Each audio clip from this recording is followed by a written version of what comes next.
হে everyone, good morning সবাইকে। তো বন্ধুরা কেমন আছো? আশা করি সবাই ভালো আছো, আর আমিও খুব ভালো আছি। তো দেখো, এই যে হয়েছে,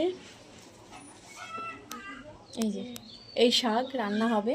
আর শাকে যে ডাটা দেখতে পাচ্ছ, এটাও কিন্তু রান্না করব। তো শাক আলাদা ভাজা হবে, শাকের ডাটা দিয়ে আলাদা, মাছ দিয়ে তরকারি হবে।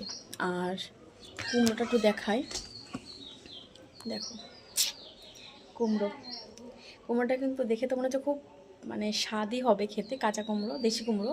তো জাস্ট গাছ থেকে ছিঁড়ে নিয়ে আসা হয়েছে। আর এদিকে হবে এই যে বরবটি, কারণ কুমড়ো আমার বর মশাই খায় না, আর আমার ছেলে খেতে চায় না। তো ওদের জন্য একটু বরবটি দিয়ে করব। আর ডাটা দিয়ে এখন হয়ে যাবে। তো একা হাতে সবটা সামলে, বুঝতেই পারছো আমার মতন যারা আছো, খুবই অসুবিধা হয়ে যায়। আর করব হচ্ছে টক, আমের টক, কারণ গরম, টকটা একদম শেষ পাতে রাখতেই হবে। টকটাতেই লাস্টে কিন্তু খেয়ে একটু তৃপ্তি। তো চলো ঝটপট লেট না করে রান্নাবান্না বসিয়ে দিই। অলরেডি ভাত বসিয়ে দিয়েছি। আর বাকি তোমাদের সাথে শেয়ার করলাম যে কী কী রান্না হবে আজ।